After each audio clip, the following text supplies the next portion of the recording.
PV Anwar എന്ന് പറയുന്നത് യഥാർത്ഥത്തിൽ UDF വേണ്ടി LDF ഭാഗമായിട്ട് നിന്ന് മത്സരിച്ച് ജയിച്ചിട്ടുള്ള ഒരാൾ. ഞാൻ ഇന്നലെ പറഞ്ഞതുപോലെ ഒറ്റുകാരനെ പോലെ പ്രവർത്തിക്കുക ചെയ്തത് UDF വേണ്ടി. ED എടുത്തുകൊണ്ടിരിക്കുന്ന നിലപാടിനെ സംബന്ധിച്ച് സുപ്രീം കോടതി അടിക്കടി പറഞ്ഞുകൊണ്ടിരിക്കുന്നതും കേരളത്തിലെ വിജിലൻസ് അന്വേഷണത്തിൻ്റെ ഭാഗമായിട്ട് പ്രതിയാക്കപ്പെട്ട ഉന്നത ED ഉദ്യോഗസ്ഥന്മാരുൾപ്പെടെ കേസ് അഭിമുഖീകരിക്കുകയും ചെയ്യുന്ന ഈ പശ്ചാത്തലത്തിൽ CPIMനെ ഒരു പ്രതിയായി കളയാം എന്നുള്ള ധാരണയോടുകൂടി ED മുന്നോട്ടേക്ക് വന്നിരിക്കുകയാണ്. മാത്രമല്ല, പാർട്ടിയുടെ സമുന്നതരായ നേതാക്കന്മാരെയും കുറ്റപത്രത്തിൻ്റെ ഭാഗമായിട്ട് ചേർത്തുകൊണ്ട് കേസിൽ പ്രതികളാണ് എന്ന് വരുത്തി തീർക്കാനും പ്രചരണം നടത്താനും വേണ്ടിയുള്ള ബോധപൂർവമായ രാഷ്ട്രീയ ഗൂഢാലോചനയാണ് ED യഥാർത്ഥത്തിൽ നടത്തിയിട്ടുള്ളത്. ED 2-3 കാര്യങ്ങളാണ് നിർവഹിക്കുന്നത്. ഒന്ന്, പ്രതിപക്ഷ രാഷ്ട്രീയ പാർട്ടിയുടെ ഭാഗമായിട്ട് നിൽക്കുന്ന പ്രമുഖ നേതാക്കന്മാർക്കെതിരായിട്ട് ഇല്ലാ കഥയുണ്ടാക്കി കേസുണ്ടാക്കുക.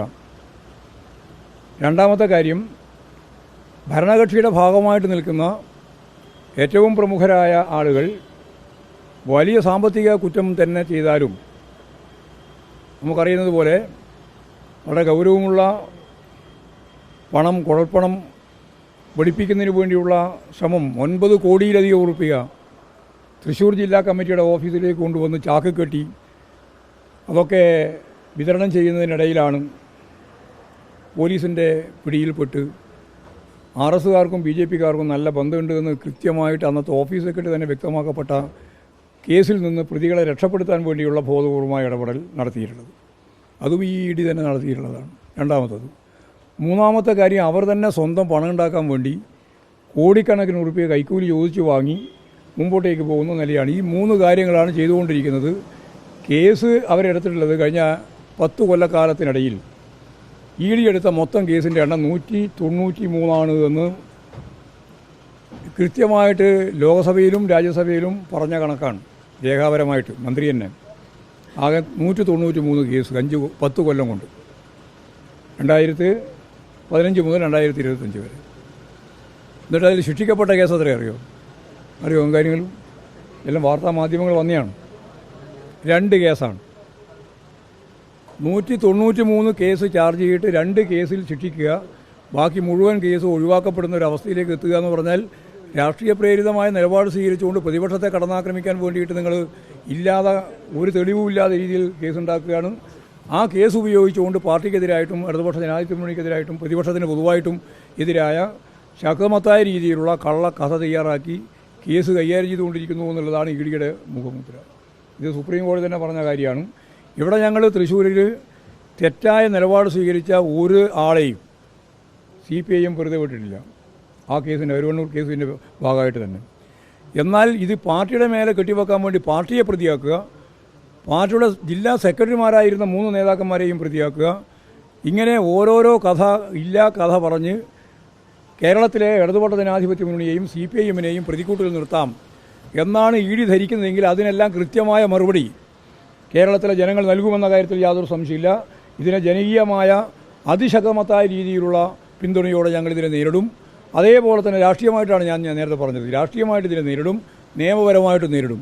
നിയമപരമായി നേരിട്ടപ്പോൾ നിങ്ങളുടെ അവസ്ഥയാണ് ഞാൻ പറഞ്ഞത്. 193-ൽ 2 എണ്ണമാണ് ശിക്ഷിക്കപ്പെട്ടത്. ബാക്കിയെല്ലാം കപട രീതിയിൽ രൂപപ്പെടുത്തി ഉണ്ടാക്കിയിട്ടുള്ള കേസുകളാണ് എന്നുള്ളതാണ്. അല്ലെങ്കിൽ നിങ്ങൾക്ക് ഇഷ്ടമുള്ള ആളുകളെ ഒഴിവാക്കാൻ വേണ്ടി നിങ്ങൾ ശ്രമിച്ചിട്ടുള്ളതിൻ്റെ ഭാഗമായിട്ടാണെന്നുള്ളതാണ് കാണാൻ സാധിക്കുക. അതുകൊണ്ട് ഇതൊന്നും കൊണ്ട് കേരളത്തിലെ CPIMനെയോ ഇടതുപക്ഷ ജനാധിപത്യ മുന്നണി ഗവൺമെൻറ്റിനെയോ ഏതെങ്കിലും രീതിയിൽ പോറലേൽപ്പിക്കാനാവുമെന്ന ഒരു തെറ്റിദ്ധാരണയും EDക്ക് വേണ്ട, കേന്ദ്ര ഗവൺമെൻറ്റിന് വേണ്ട.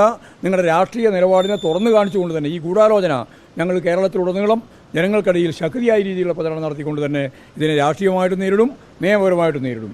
ഇതാണ് കാര്യം. ഇതൊന്നും ആർക്കും അറിയാത്ത കാര്യമൊന്നുമല്ല. ഇതുകൊണ്ടൊന്നും മാത്രം ഞങ്ങളുടെ വോട്ടൊന്നും മാറുന്നില്ല. അതങ്ങനെ ചില ആൾ ധരിക്കുന്നുണ്ട്. ഇതെല്ലാം കൊണ്ട് ഞങ്ങളെല്ലാം പാർട്ടി എന്തോ ആയിപ്പോകുന്നുള്ളൂ. ഒന്നും സംഭവിക്കില്ല.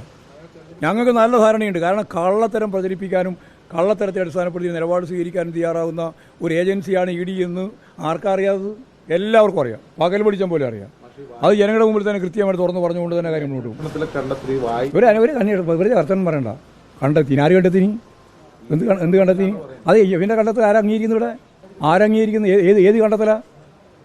എന്തിൻ്റെ കണ്ടെത്തലിനെ പറ്റിയ ശുദ്ധ അസംബന്ധങ്ങൾ പറഞ്ഞുകൊണ്ടിരിക്കുക. എന്നിട്ട് അതിനെല്ലാം ന്യായീകരിക്കാൻ വേണ്ടിയിട്ട് കുറേ മാധ്യമങ്ങളും ഭയങ്കരമായ രീതിയിലുള്ള പ്രത്യാഘാതങ്ങൾ, ഒരു ചുക്ക് പ്രത്യാഘാതം ഇതിൻ്റെ ഭാഗമായിട്ടുണ്ടാവില്ല, ഞങ്ങൾക്കറിയാം. തെരഞ്ഞെടുപ്പ് സാഹചര്യത്തിലല്ല, ഏത് സാഹചര്യത്തിൽ ഇത് ഗൂഢാലോചന. ഞാൻ നേരത്തെ പറഞ്ഞല്ലോ രാഷ്ട്രീയ ഗൂഢാലോചനയാണെന്നും, പിന്നെ പറഞ്ഞതിൻ്റെ പച്ച മലയാളമല്ലേ. ഇതിൻ്റെ പിന്നിൽ രാഷ്ട്രീയ ഗൂഢാലോചനയുണ്ട്. ആ ഗൂഢാലോചന തിരിച്ചറിയാനുള്ള കഴിവ് കേരളത്തിലുള്ള ജനങ്ങൾക്കുണ്ട്. അത് ജനങ്ങൾ കൃത്യമായിട്ട് തിരിച്ചറിയുകയും ചെയ്യും. സുപ്രീം കോടതി നേരത്തെ പറഞ്ഞതുപോലെ തന്നെ ഇത് നിരന്തരമായിട്ടുള്ള ഒരു കാര്യവും ഗൗരവത്തിലെടുക്കാതെ എന്തും ചെയ്യാൻ മടിയുള്ള ഒരുതരം സെറ്റാണ് ഇതിൻ്റെ ഭാഗമായിട്ടുള്ളത്. അത്രയേ ഉള്ളൂ. പക്ഷെ നിലമ്പൂർ ഇലക്ഷനെ ബന്ധപ്പെട്ടേ ഇപ്പോൾ മതി നിലമ്പൂർ ഇതിൻ്റെ ഒപ്പം അത് കൂടി കൊടുക്കണ്ട. LDF യാതൊരു കുഴപ്പമില്ല. ഞാൻ ഇന്നലെ പറഞ്ഞല്ലോ, ഒരാഴ്ച കൊണ്ട് ഞങ്ങൾ തീരുമാനിക്കുന്നു. പിന്നെ വെറുതെ പറഞ്ഞുകൊണ്ടിരിക്കുന്നു. ഒരാഴ്ചയാണ് ഞങ്ങൾ ഇന്നലെ പറഞ്ഞ സമയം പോരെ. ഞാൻ പ്രഖ്യാപിച്ച പറഞ്ഞില്ല. അവരെ പ്രഖ്യാപനവും ഞങ്ങളെ പ്രഖ്യാപനം നമ്മൾ യാതൊരു ബന്ധമില്ല. അന്നുമില്ല ഇന്നുമില്ല. ഞാൻ അന്നും പറഞ്ഞിട്ടില്ല, ഇന്നും പറഞ്ഞിട്ടില്ല, ഇന്നലെയും പറഞ്ഞിട്ടില്ല. ഇന്നലെയും ഞാൻ പറഞ്ഞത് ഞങ്ങൾ 7 ദിവസം കൊണ്ട് പ്രഖ്യാപിക്കുന്നതാണ്. ആ 7 ദിവസം കൊണ്ട് ഞങ്ങൾ പ്രഖ്യാപിക്കും. അത് അന്നേരം പ്രഖ്യാപിക്കുമ്പോൾ മനസ്സിലാവും. UDF ഇപ്പം തന്നെ പ്രതിസന്ധിയിലല്ലേ. പിന്നെ PV അൻവർ എന്ന് പറയുന്നത് യഥാർത്ഥത്തിൽ UDF വേണ്ടി LDF ഭാഗമായിട്ട് നിന്ന് മത്സരിച്ച് ജയിച്ചിട്ടുള്ള ഒരാൾ. ഞാൻ ഇന്നലെ പറഞ്ഞതുപോലെ ഒറ്റുകാരനെ പോലെ പ്രവർത്തിക്കുക ചെയ്തത് UDF വേണ്ടി. അതാണ് ഞാൻ ഇന്നലെയും പറഞ്ഞത്. അതിൻ്റെ അകത്ത് സംഘർഷം ഉണ്ടാവും. ആ സംഘർഷങ്ങളൊക്കെ നമുക്ക് കാണാം. അതിലൊന്നും ഞാനൊരു ഗൗരവത്തിലേ കാണുന്നില്ല. അയാൾ എന്തെല്ലാം പാർട്ടിയായി ഒന്നും അദ്ദേഹത്തിന് ഇല്ല. ഞങ്ങളതിനെപ്പറ്റി മൈൻഡ് ചെയ്യുന്നില്ല. ഞാനത് ഡൽഹി പത്രസമ്മേളനത്തിലാണ് അദ്ദേഹത്തെ ഞങ്ങൾ പൂർണ്ണമായിട്ട് ഒഴിവാക്കിയെന്ന് പറഞ്ഞത്. അതോടുകൂടി അതിന് അവസാനം വന്നു. വേറെ ഒന്നുമില്ല. BJP സ്ഥാനാർത്ഥിയെ വെക്കുന്നില്ല എന്നൊരു തീരുമാനത്തിലേക്ക് പോവുക. അതിപ്പോൾ അൻവർ പറയുന്നത് BJP നമ്മൾ അണ്ടർസ്റ്റാൻഡിംഗ് ആണ്. അതിനൊന്നും മറുപടി അർഹിക്കുന്നില്ല. വെറുതെ ആവശ്യമില്ലാതെ ചോദിച്ചുകൊണ്ടിരുന്നത്. അതിനൊന്നും ഒരു മറുപടി അർഹിക്കുന്നില്ല. ഞങ്ങളിപ്പം കണ്ട തെരഞ്ഞെടുപ്പിൻ്റെ ഭാഗമായിട്ട് കണ്ടത് മുഴുവൻ ഇവിടെ UDF അതുപോലെ തന്നെ BJP ഉൾപ്പെടെയുള്ളവരെല്ലാം ഒരു പ്രത്യേക സഖ്യത്തെ ഞാൻ പറയുന്നുണ്ടല്ലോ. എന്നാൽ മഴവിൽ സഖ്യം, SDPI, Jamaat-e Islami, RSS, Congress, League ഉൾപ്പെടെയുള്ള ആ സഖ്യമാണ്. ആ സഖ്യത്തിനെതിരായിട്ടുള്ള അതിശക്തിയായ രാഷ്ട്രീയ നിലപാട് സ്വീകരിച്ചുകൊണ്ടാണ് അടുത്ത വർഷം തെരഞ്ഞെടുപ്പിന് വേണ്ടി മത്സരിക്കാനും പോകുന്നത്. ഉണ്ടാവുമെന്നുള്ളത് ആസ്വാദനം. പിന്നെ അതിനൊന്നും വല്ല സംശയമുണ്ടോ? അതവർ ചോദിക്കണം. BJP എന്നോടായിരിക്കും. BJP എന്തിനാ സ്ഥാനാർത്ഥിയാക്കാതെ എന്നോടായിരിക്കും.